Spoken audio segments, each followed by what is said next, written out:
Attention, citizens. Hello. Oh my god, I am so excited. Welcome back, my friends. If you're new here, I am Lance. If you're returning, welcome back. Now, today we have a super thanks request from Rishi. Rishi, what is up again with another super thanks request? Now, this is accompaniment from another request that Rishi did for Chooses As Wicked video. Now, this is by Billie Eilish? Who is it? Lindsay Ellis. It's called Loose Canon, the Wicked Witch of the West. So we're going to check this out. Show love to Rishi. And this is about Loose Canon. So I guess that means it's quasi-canon in the fandom. And we'll see. We'll see. But yeah, here we go. Let's check it out. Witches, am I right? If you're a woman in Hollywood over the age of 35, you've probably played one. In fact, you're probably in the process of playing a witch right now. This can speak to many facets regarding the way we view women in Hollywood, but I don't think all of them necessarily bad. Go away. No longer is the witch a one-note archetype. No sir, now she is a complex figure with motivations and a backstory.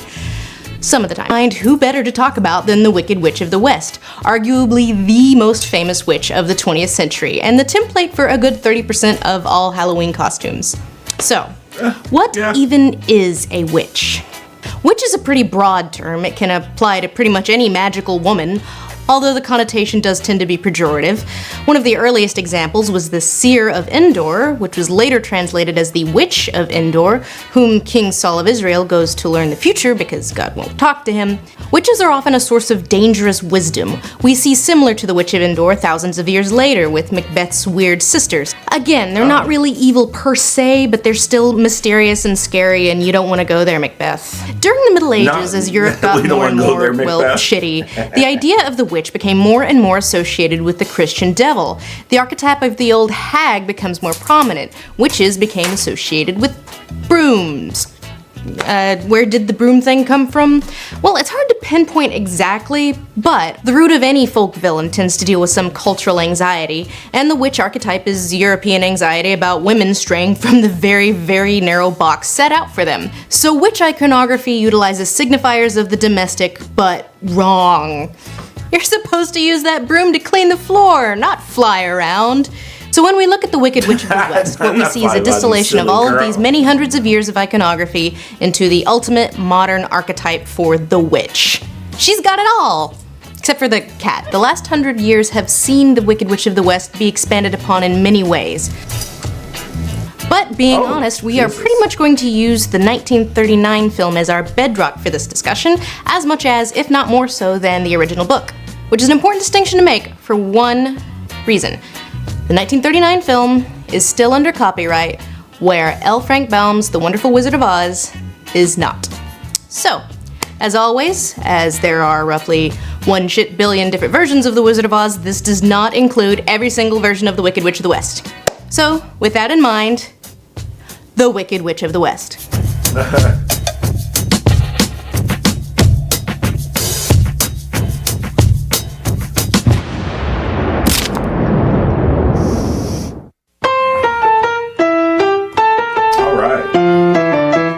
Entire books dedicated to political interpretations of Baum's fiction.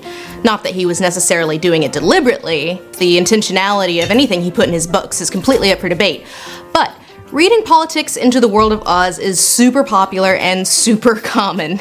The ruby slippers in the 39 version, in the book they were silver slippers, and they represent like the gold standard and the silverite 16, well actually no, the yellow brick road is the like dissolution of the gold standard or something, I don't know. And this is not by Baum's admission, this is just popular conjecture.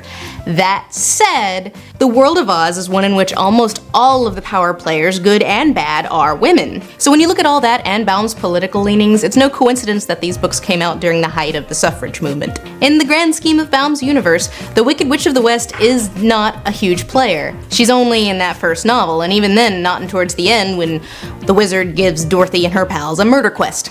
And the book's version of the witch is nothing like what we've come to associate with the words Wicked Witch of the West. She doesn't have green skin, she doesn't have a broom, she's short and frumpy, the wizard doesn't ask them to grab anything from her. Dorothy does wet her out of spite rather than trying to save the scarecrow, but is likewise surprised that water melts her. So rather than chief antagonist villain ultra of the universe, this witch is more just an obstacle that needs to be overcome in the first book. But at the end of the day, not a huge power player in the grand scheme of Oz. So what would change that perception? And I mean the book, not the 9-hour epic. The 1939 film takes on a much more traditional Hollywood structure, setting up the Wicked Witch as the chief antagonist even before Dorothy gets to Oz. Gail Sondergaard was originally cast as the Wicked Witch when the film was more overtly influenced by Disney's Snow White and the Seven Dwarfs. The Wicked Witch wasn't going to be a post-Apple Disney witch, but a sexy, intimidating pre-Apple kind of witch. When they decided to lose the svelte sexy witch and do the more conventional ugly hag witch instead, Gail Sondergaard did not like that and she bailed. And in comes Margaret Hamilton. These things must be done delicately. Margaret Hamilton gunned real hard for this part, and she loved being the witch, despite the fact that in the process she got burned really bad. Like literally, with fire. On this little elevator that went down slowly or went down fast. In this case, it dropped out from under me, and we ran to the first aid station. But I had a 2nd degree on my face and 3rd on my hand. I heard about that just recently. That's funny that they just mentioned that. That they said that there was a lot of accidents that happened on the set of this. And that was one of them, that she got burned. The actress did in real life. I thought it was maybe because I was like, wait a minute, I thought she got wet. No, yeah, it confirmed it right here. Wow. So damn, that's a bitch. You fight for this part, and then damned if you do, damned if you don't. You almost get freaking burned at the stake. Literally, a witch burned at the stake. Get it? Boy, a lot of similarities, not entendres. That's not the right word. Yeah, similarities. And when you consider what a shit show this was behind the scenes, the sheer number of directors that came and went during production, this movie is kind of a miracle. Still one of the most iconic movie villains in film history. You cursed brat! Look what you've done! Next. Oh, please, oh, beautiful one. We haven't had a lunch hour in 6 months. Well, suffering is food for the soul. Now suffer! Oof. So 40 years pass before we get another big-budget studio Wizard of Oz movie, the agonizingly long The Wiz, adapted from and almost completely omitting the stage musical of the same name, directed by Academy Award-winning director of 12 Angry Men, Sidney Lumet, and written by Joel Schumacher. Oh, I did not know that. What an obvious team to create this funky, fresh reimagining of The Wizard of Oz. The witch isn't even mentioned till it's time to go kill her. Her name is Eveline, and she appears to be the slave lord of a sweatshop, which is kind of weird. She also has a whip, which is also weird.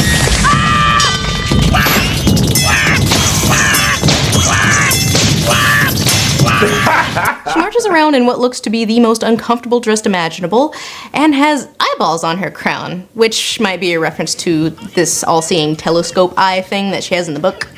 Like Wicked Witch Prime, this witch is barely in it, but unlike the Margaret Hamilton version, she actually gets a song. But don't you bring me no bad news, no bad news, no bad news. Before she gets melted in perhaps the most non-melting scene out of all of them. The witch portions are among the better paced in the film, and if we ignore the uncomfortable slave stuff, I even kind of dig her song. Don't you ever bring me, don't you ever bring me, bring me, I know. Even so, I'm not so sure about this witch. War is hell! Okay, next.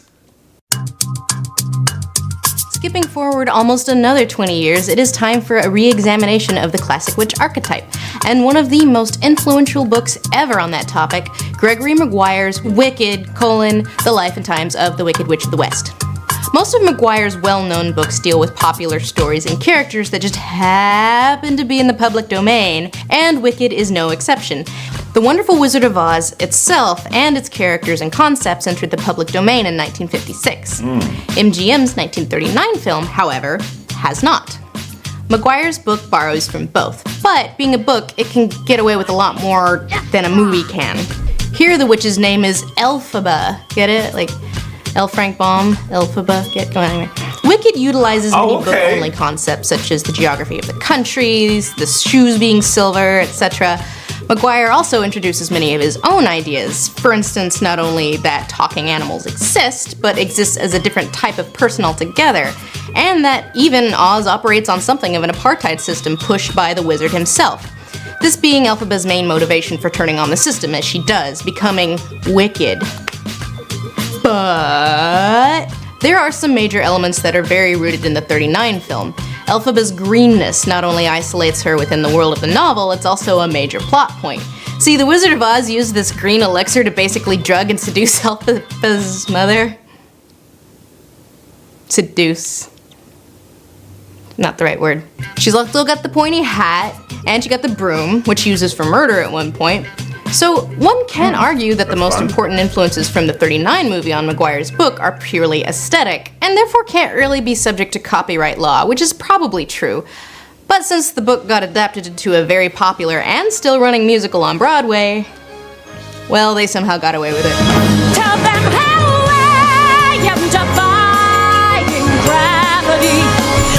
There's only a few people that can get by with that, because normally studios, anything like that, they will come after you. They'll be so litigious.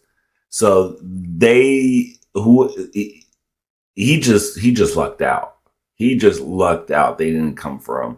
And if they're like petty, you know what I'm saying? Because, especially Universal. So, this is Universal Studios. Yeah. Universal Studios is, yeah.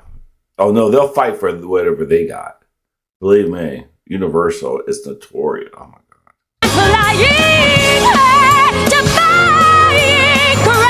Wicked is kind of musical the musical. Like, your mom loves it.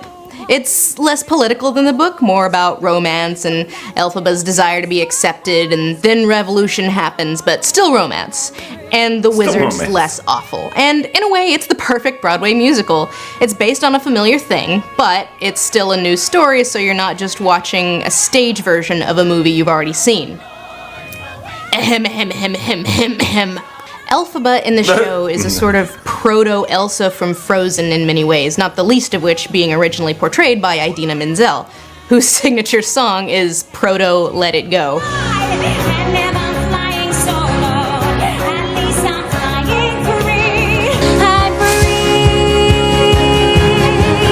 The major difference is the way the romance is handled. She goes into a years-long stupor in the book, during which she gives birth and forgets about it. Apparently. Love interest may or may not have died horribly, but is probably dead, but it's not really clear by the end. Musical, she fakes her death and runs off with the bae. The end. Also, the wizard is not as evil, nor is he explicitly a date rapist, so there is that.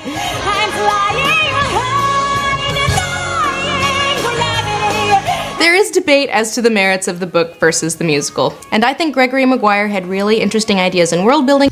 Was that Machine Gun Kelly? Bitch, that is not. Is that Leah Michelle? Leah Michelle did Wicked. Was that Leah Michelle? Machine Gun Kelly. I don't know why Machine Gun Kelly was in my. He is not in my vocabulary. Why Machine Gun Kelly was the first thing that popped up.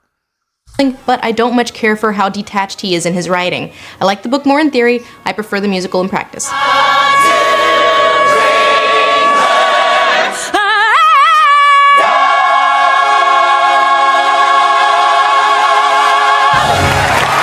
Next.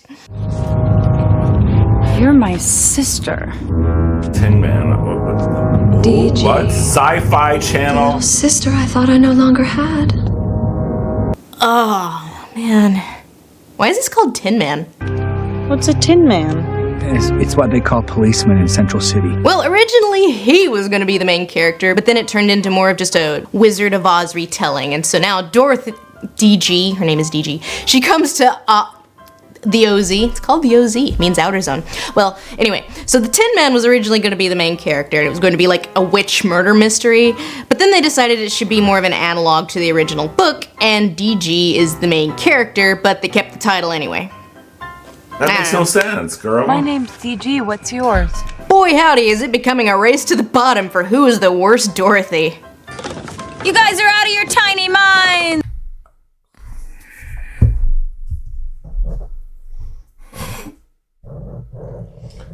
So they got Dia Chanel, whatever, not Dia Chanel, but Dua Lipa, the Chanel, whatever this chick's name is from New Girl. What do you expect? This is from the Sci-Fi Network. This is the Sci-Fi Network, okay?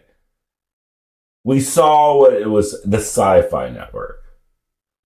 So we're not going to get level A shit here. We're going to get CW level actors. Which surprisingly, some of these actors that Alan Cummings or whatever is, I think that was that other actor and the other actor that looks like with the cowboy thing. I've seen them and stuff. In this doughy blah blah blah whatever her name is.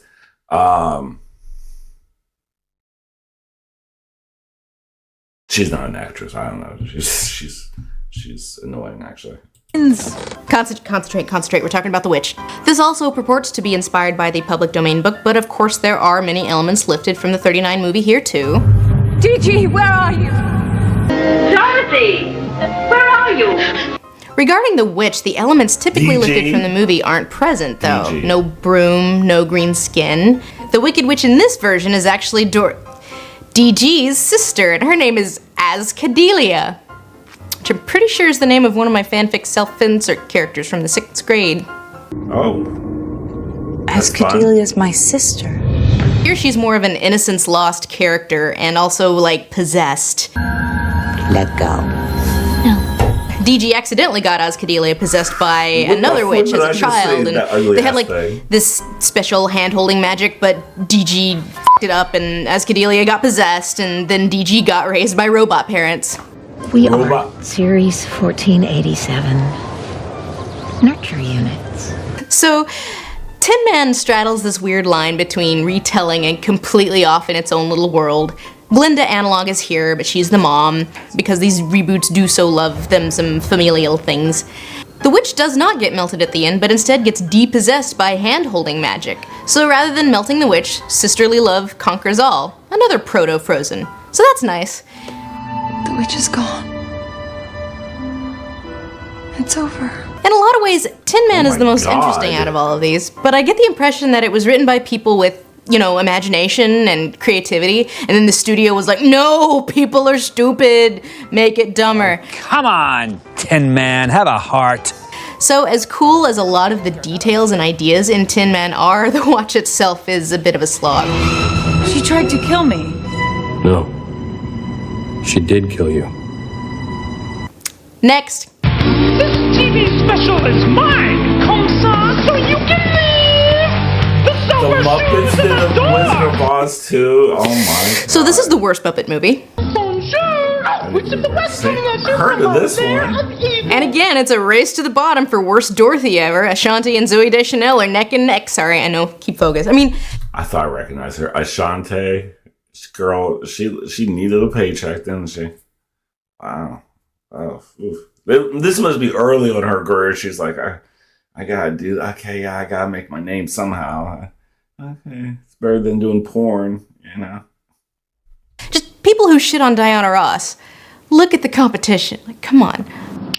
Check it out. Your little show's about to be canceled. Since Miss Piggy is really the only female Muppet of note, like, come on, Janice Stans, we know she doesn't really matter.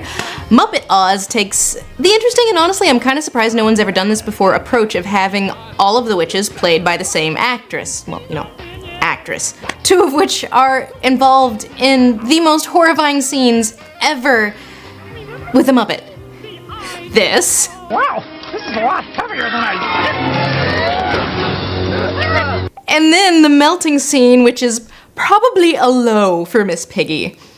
It's definitely a low for Miss Piggy. And that's saying something. I'm not melting. I'm getting skinny. Oh, I'm getting skinny. I win. What? Dude, I get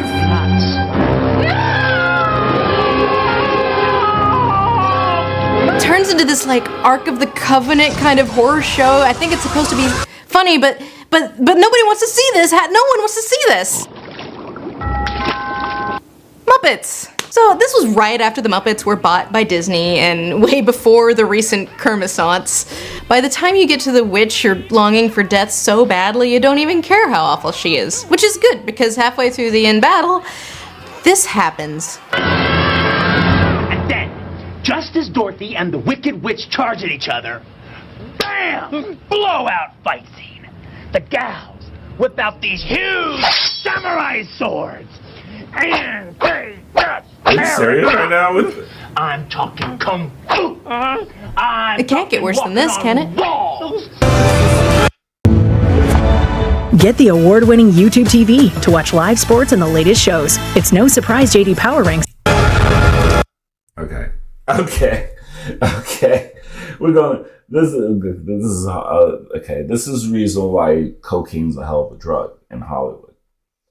This is the reason why cocaine's a hell of a drug.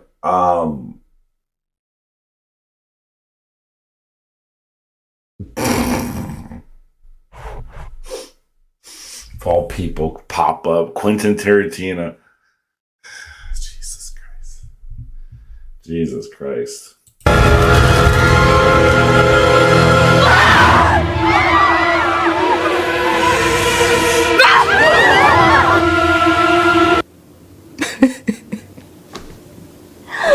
So I was going to say that the worst thing about you guys choosing, you did this, you choosing The Wicked Witch of the West for this video was the fact that I had to watch this fucking movie again. But then I had to watch the Muppet version, and so that did put it in perspective. Because there's a lot I can live with.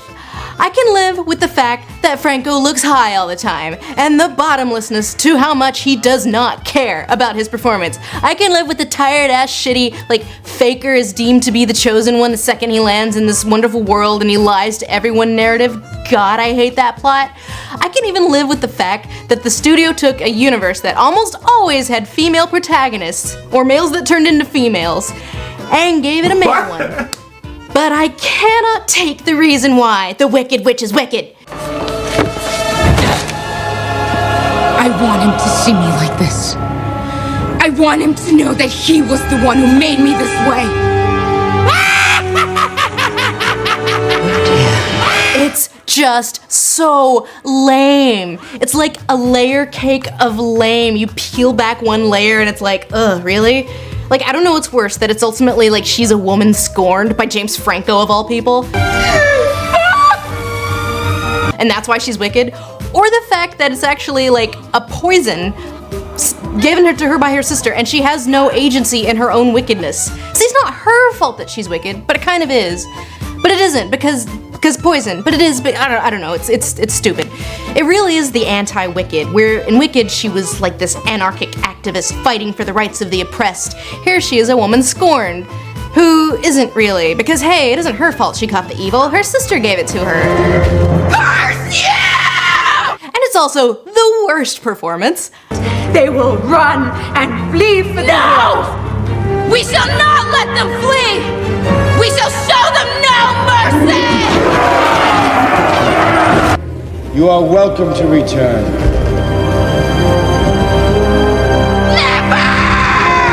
Disney having to be mindful of copyright ramifications once again plays a major element here. The most prominent of which was the look of the witch herself. Namely the shade of green. Okay, first of all, we'll go way further. I remember seeing the trailer for this film. This is when Franco, whatever his name was, Franco, whatever it was, Frank DiBiase, whatever his name is, was hot. Now, after all those allegations, and he was a teacher, and sir, you're an actor. Why are you trying to be a professor at and then try to sleep with your? Not a good look, sir. It's not a good look. Just smoke weed and just do some stoner movies and and keep your hands to yourself. But anyway, this is when he was really hot, and I thought it was kind of weird to have Mila Kunis. Mila. She wasn't doing anything around this part, and then all of a sudden she did this, and I was like, "This is the role you picked, girl? Really?" I was very surprised. But his performance, I'm not surprised. I didn't want to watch the movie because I knew he was going to be like, that could not be infringed upon, or Margaret Hamilton's iconic black dress. So if you're wondering about all that décolletage, that's sort of why. Sort of. There are elements to this movie that aren't the worst thing ever. In fact, this movie might have just been passably boring had it not done the thing. But pretty much every decision surrounding the Wicked Witch of the West is the worst decision they could have made. So if anything is going to make you appreciate Wicked, it is Oz the Great and Powerful. Next. I mean, I can't argue Queen with that. may be evil, but I'm wicked. And wicked always wins. Woof. Okay. It's not as bad as the last two. Perspective, everybody. We're almost done. Once again, a lot based on the 39 movie. You see the copyright sidestepping with the off-brand Margaret Hamilton. She's got this weird-ass shade of green that makes her look like she's sweating all the time. But her dress is pretty awesome, so there is that. I had to take it in a little bit at the hips, but looks better on me, do you think? This show... Huh. Okay, so if you've never seen this show, it's like Disney's great big domestic AU fanfic. It really is. Like, okay, if you never seen Once Upon a Time, I used to live for this show when the first few seasons, when they got Captain Hook in, the actor who played, it was a big. It's like all your favorite Storytime characters, even the one that are like Jiminy Cricket, he turned into it. They all live in this like little town in Maine, and it's a wild. But the first few seasons, I saw like the first 2 or 3, 4 seasons, and I kind of trailed off after that. I kind of stopped watching it. I got kind of bored with it. But the first few seasons, I was living for. That always is the case with me. I usually like the first couple seasons, and after that, they kind of start losing steam there. Some of the time. Something spell, something. Now we're in the normal world, but sometimes we're not because sometimes there's a curse. This tends to change with the villain. It was the evil Queen of Snow White who was the spellcaster for a while, but in this particular arc, it's the Wicked Witch of the West, but then it turns out it's not. Anyway, she is Snow White's evil queen's half-sister because she's always someone's sister or daughter or something. I'm your sister. But Wizard of Oz isn't really a known Disney thing, so why the Wicked Witch? It's not till we get to her tragic backstory episode that we actually get to see Oz and the Oz logo and the wizard himself, and it's like... Oh. I see all. I am Oz, the great and terrible. Oz the Great and vertically integrated. I'm just a circus huckster. I'm a showman. Oh my god, they are just laying it all out there. I'm just a con man. I'm a carnival magician. So Wicked Elphaba is green because of a date rape drug. Great and Powerful because heart-killing drug. So why are you green? Once upon a time, Wicked Witch. She's not nearly as powerful as me. She doesn't deserve to have you Careful, as a danger. Selena. You're turning green, dearie. Envy will do that to you. Yep. She literally turns green with envy. We'll see about that. She is also motivated by the desire to destroy her half-sister, the evil queen. What the hell did I ever do to you? Yeah. you were born. Well, okay then. Yeah. It's all rather convoluted. She does get doused by Dorothy, but this doesn't kill her. Rumpelstiltskin does, because he's a major character, and he's also the Beast. It just... Rumpelstiltskin never breaks peace. And she doesn't melt, she shatters. So given when this aired, the year after Oz the Great and Powerful was released, we might be able to read this as something of a brand integration. Subtle, but distinctive on its own. But given there's been no real news on the sequel in 2 years, they may have just been hedging their brand bets, and keep on borrowing from the legacy of that 39 movie while we're there. Disney just wants the rights to that movie so bad! Something beautifully ironic for Disney wanting to slip in there and wibble their way around all that copyright that MGM still holds for The Wizard of Oz. And yet, what company is most responsible for the extension of the length of copyright? Who could it be? To examine different incarnations of the Wicked Witch of the West is to examine our relationship to the iconography of the witch. But as audiences grow and change, we're just not interested in the idea of inherent evil witch anymore. The idea that a powerful, solitary woman is no longer as strange and perverse as it used to be. Now it's even sympathetic. Sometimes. I think maybe Disney should keep its mitts off of Oz for a little while. There's this episode of Mr. Rogers' Neighborhood that featured Margaret Hamilton, and she talks a bit about actually playing the witch and how children shouldn't be scared of her. You know, she was just acting. It's like playing make-believe, and it is the cutest thing. But there is one bit that sticks out to me. Mr. Rogers. And I just think that sometimes we think she's just mean and a very bad person, but actually you have to think about her point of view. That it wasn't as happy a time as she wanted it to be, because she just never got what she wanted. See, Maggie gets it. Even the wickedest of witches has their own motivation. True, I can't attend you here and now as I'd like, but just try to stay out of my way. Just try. So the last 3 loose canon episodes have been about villains, or at least, you know, villain-ish. So the next theme will be some flavor of real American-ish hero. That takes a lot of time to collect all that footage to do a video like this. I have to commend Lindsay. Is it Lindsay? I'm gonna say Ellis. Lindsay. To collect all that footage. And then try to edit it so you can have a video and not have it copyrighted by Universal or Disney. Disney is another bunch of group of jerk-offs that are really bad with copyright. Yeah, this is a good video though. This is really a good video. Thank you, Rishi, for recommending this. And yeah, let me know in the comments, and take care of yourself, take care of each other. Love, peace, and grease, and bye.